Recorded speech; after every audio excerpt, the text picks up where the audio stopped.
Part 2, the last hole. There was a change in the weather for the worse. The air became unbearably humid. Stanley was drenched in sweat. Beads of moisture ran down the handle of his shovel.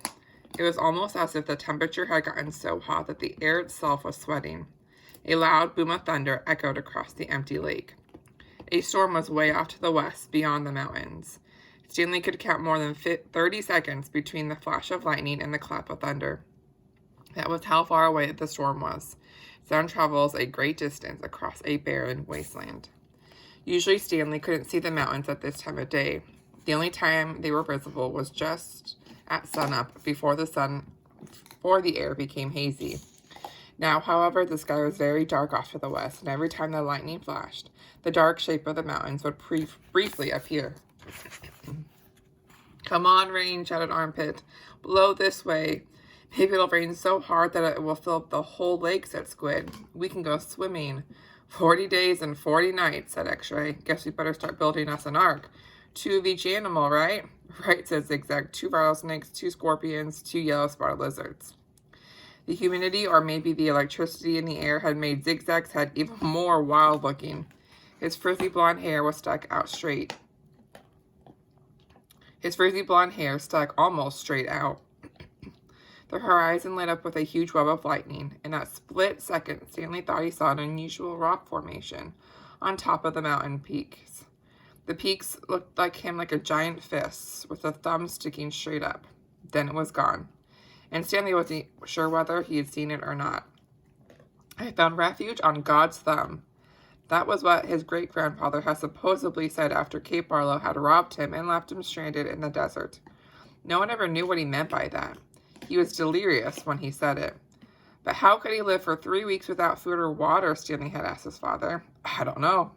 I wasn't there," replied his father. "I wasn't born yet. My father wasn't born yet. My grandmother, your great-grandmother, was a nurse in the hospital where they treated him. He always talked about how she'd dab his forehead with a cool wet cloth. He said that's why he fell in love with her. He thought she was an angel." "A real angel?" His father didn't know. "What about after he got better? Did he ever say what he meant by God's thumb or how he survived?" "No, he just blamed his no-good pig-stealing father." The storm moved off farther west, along with any hope of rain, but the image of the fist and the thumb remained in Stanley's head, although instead of lightning flashing behind the thumb, in Stanley's mind, the lightning was coming out of the thumb, as if it were the thumb of God. The next day was Zigzag's birthday, or so he said. Zigzag lay in his cot as everyone headed outside. "I get to sleep in, because it's my birthday." And a little while later, he came and cut into the breakfast line, just in front of Squid. Squid told him to get to the end of the line. "Hey, it's my birthday," Zigzag said, staying where he was. "It's not your birthday," said Magnet, who was standing behind him. "It's too," said Zigzag, "July 8th. Stanley was behind Magnet. He didn't know what day of the week it was, let alone the date.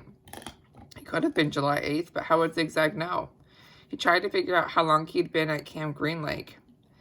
If indeed it was July 8th. "I came here on May 24th, he said aloud, "so that means I've been here 46 days, said Zero.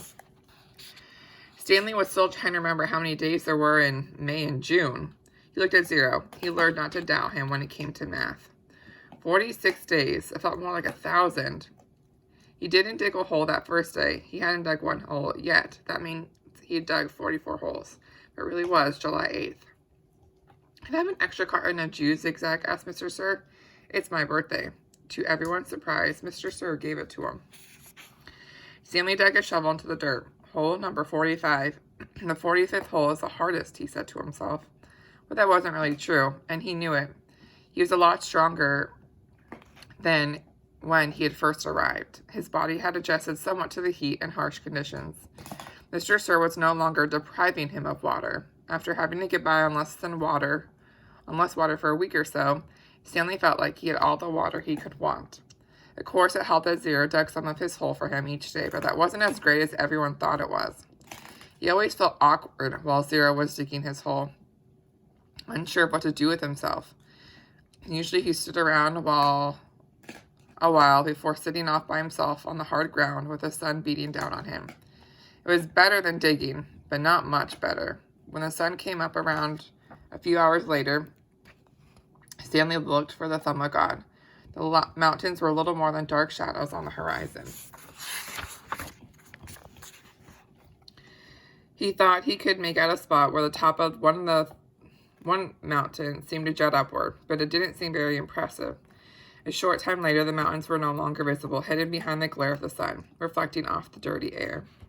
It was possible, he realized, that he was somewhere near where Kate Barlow had robbed his great-grandfather. If that was really her lipstick tube he'd found, then she must have lived somewhere around here. Zero took his turn before the lunch break. Stanley climbed out of his hole and Zero climbed into it. Hey, caveman, said Zigzag, you should get a whip. Then your slave doesn't dig fast enough, you can crack it on his back. He's not my slave, said Stanley. We have a deal, that's all. A good deal for you, said Zigzag. It was Zero's idea, not mine. Don't you know, Zig, said X-Ray, coming over. Caveman's doing Zero a big favor. Zero likes to dig holes. He sure is a nice guy to let Zero dig his hole for him, said Squid. Well, what about me, said Armpit. I like to dig holes, too. Can I dig for you, Caveman, after Zero's finished? The other boys laughed. No, I want to, said Zigzag. It's my birthday. Stanley tried his best to ignore them. Zigzag kept at it. Come on, Caveman, be a pal. Let me dig your hole. Stanley smiled, as if it were all a big joke. When Mr. Padansky arrived with water and lunch, Zigzag offered Stanley his place in line. Since you're so much better than me, Stanley remained where he was. I didn't say I was bet. You're insulting him, Zig, said X-Ray. Why should Caveman take your place when he deserves to be at the very front? He's better than all of us, aren't you, Caveman? No, said Stanley. Sure you are, said X-Ray. Now come to the front of the line where you belong. That's okay, said Stanley. No, it's not okay, said X-Ray. Get up here. Stanley hesitated and moved to the front of the line. Well, this is a first, Mr. Padansky said. Coming around the side of the truck, he filled Stanley's canteen and handed him a sack lunch. Stanley was glad to get away. He sat down between his hole and Zero's. He was glad that he'd be digging his own hole for the rest of the day. Maybe the other boys would leave him alone. Maybe he shouldn't let Zero dig his hole for him anymore, but he needed to save his energy to be a good teacher. He bit into his sandwich, which contained some kind of meat and cheese mixture that came in a can. Just about everything at Green Lake came in a can. The supply truck came once a month. He glanced up at Zigzag and Squid walking toward him. I'll give you my cookie if you let me dig your hole, said Zigzag. Squid laughed. Here, take my cookie, said Zigzag, holding it out for him. No thanks, said Stanley. Come on, take my cookie, said Zigzag, sticking it in his face. Leave me alone, said Stanley. Please take my cookie, said Zigzag, holding it under Stanley's nose. Squid laughed. Stanley pushed at it. Zigzag pushed him back. Don't push me.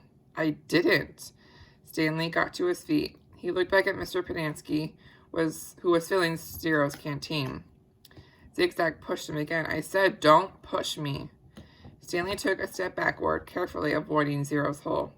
Zigzag kept at him. He shoved Stanley and said, quit pushing. Lay off, said Armpit, as he and Magnet and X-Ray joined the line. Why should he, snapped X-Ray. Caveman's bigger. He can take care of himself. I don't want any trouble, Stanley said. Zigzag pushed him hard. Eat my cookie, he said. Stanley was glad to see Mr. Padansky coming toward him, along with Zero. Hi, Mom, said Armpit. We're just fooling around.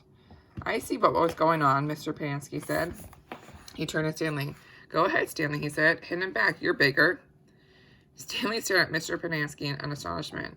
Teach the bully a lesson, said Mr. Padansky. Zigzag hit Stanley on the shoulder with his open hand. Teach me a lesson, he challenged. Stanley made a feeble attempt to punch Zigzag, then felt a flurry of fists behind his head and neck. Zigzag had hold of his collar with one hand and was hitting him with the other. The collar ripped, and Stanley fell backward onto the dirt. That's enough, Mr. Padansky yelled. It wasn't enough for Zigzag. He jumped on top of Stanley. Stop, shouted Mr. Padansky. The side of Stanley's face was pressed flat against the dirt. He tried to protect himself, but Zigzag's fists slammed off his arms and pounded his face into the ground. All he could do was wait for it to be over. Then suddenly, Zigzag was off of him. Stanley managed to look up and saw that Zero had his arm around Zigzag's long neck. Zigzag made a gagging sound as he desperately tried to pry Zero's arm off of him. You're going to kill him, shouted Mr. Padansky. Zero kept squeezing.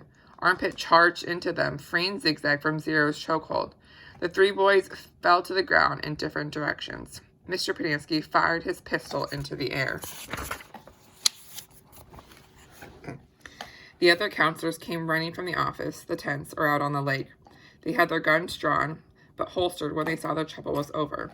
The warden walked over from her cabin. There was a riot, Mr. Padansky told her. Zero almost strangled Ricky. The warden looked at Zigzag, who was still stretching and massaging his neck. Then she turned her attention to Stanley, who was obviously in the worst condition. What happened to you? Nothing. It wasn't a riot. Ziggy was beating up the caveman, said Armpit. Then Zero started choking Zigzag, and I had to pull Zero off of Zigzag. It was all over before Mom fired his pistol. Just got a little hot, that's all, said X-Ray. You know, in the sun all day, people get hot, right? But everything's cool now. I see, the warden said. She turned to Zigzag. What's the matter? You didn't get a puppy for your birthday? Zig's just a little hot, said X-Ray. Out in the sun all day, you know how it is. The blood starts to boil. Is that what happens, Zigzag? Asked the warden. Yeah, said Zigzag. Like X-Ray said, working so hard in the sun while Caveman sits around doing nothing. My blood boiled. Excuse me, said the warden. Caveman digs his holes just like everyone else. Zigzag shrugged. Sometimes. Excuse me? Zero's been digging part of Caveman's hole every day, said Squid. The warden looked from Squid to Stanley to Zero. I'm teaching him to read and write, said Stanley. It's sort of a trade. The hole still gets dug, so what does it matter who digs it? Excuse me, said the warden. Isn't it more important for him to learn to read? Stanley asked. Doesn't that build character more than digging holes? That's his character, said the warden, but what about your character? Stanley raised and lowered one shoulder. She turned toward Zero. Well, Zero, what have you learned so far? Zero said nothing. Have you just been digging Caveman's hole for nothing? The warden asked him. He likes to dig holes, said Mr. Padansky. Tell me what you learned yesterday, said the warden. Surely you can remember that. Zero said nothing. Mr. Padansky laughed. He picked up a shovel and said, you might as well try to teach your shovel to read. It's got more brains than Zero. The at sound, said Zero. The at sound, repeated the warden. Well, then tell me, what does C-A-T spell? Zero glanced around uneasily. Stanley knew he knew the answer. Zero just didn't like answering questions. Cat, Zero said. Mr. Padansky clapped his hands. Bravo, bravo, the boy's a genius. F-A-T, said the warden. Zero thought a moment. Stanley hadn't taught him the F sound. F, Zero whispered. F-at, fat. How about H-A-T, asked the warden. Stanley hadn't taught him the H sound either. Zero concentrated hard, then said chat. All the counselors laughed. He's a genius, all right, said Mr. Padansky. He's so stupid he doesn't even know he's stupid. Stanley didn't know why Mr. Padansky seemed to have it out for Zero. If Mr. Padansky only thought about it, he would realize that it was logical for Zero to think that the letter H made the CH sound. Okay, from now on, I don't want anyone digging anyone's hole, he said, and no more reading lessons. I'm not digging another hole, said Zero. Good, said the warden. She turned to Stanley. You know why you're digging holes? Because it's good for you. It teaches you a lesson. If Zero digs your hole, then you're not going to learn your lesson, are you? I guess not, Stanley mumbled, although he knew they weren't digging just to learn a lesson. She was looking for something that belonged to Kissing Kate Barlow. Why can't I dig my own hole and still teach Zero to read, he said. What's wrong with that? I'll tell you what's wrong with that, the warden said. It leads to trouble. Zero almost killed Zigzag. It causes him stress, said Mr. Padansky. I know you mean well, Stanley, but face it. Zero's too stupid to learn to read. That's what makes his blood boil, not the hot sun. I'm not digging another hole, said Zero. Mr. Padansky handed him the shovel. Here, take it, Zero. That's all you'll ever be good for. Zero took the shovel. Then he swung it like a baseball bat. The metal blade smashed across Mr. Padansky's face. His knees crumbled beneath him. He was unconscious before he hit the ground. The counselors all drew their guns. Zero held the shovel in front of him as if he were going to bat away the bullets. I hate digging holes, he said. Then he slowly backed away. Don't shoot him, said the warden. He can't go anywhere. The last thing we need is an investigation. Zero kept backing up, out past the cluster of holes the boys had been digging, then farther and farther out into the lake. He's going to have to come back for water, the warden said. Stanley noticed Zero's canteen lying on the ground near his hole. A couple of the counselors helped Mr. Padansky to his feet and onto the truck. Stanley looked out toward Zero, but he disappeared in the haze. The warden ordered the counselors to take turns guarding the shower room and rec room all day and all night. They were not to let Zero to drink any water. When he returned, he was to be brought directly to her. She examined her fingernails and said, "It's almost time for me to paint my nails again." Before she left, she told the 6 remaining members of Group D that she still expected 7 holes. See you tomorrow.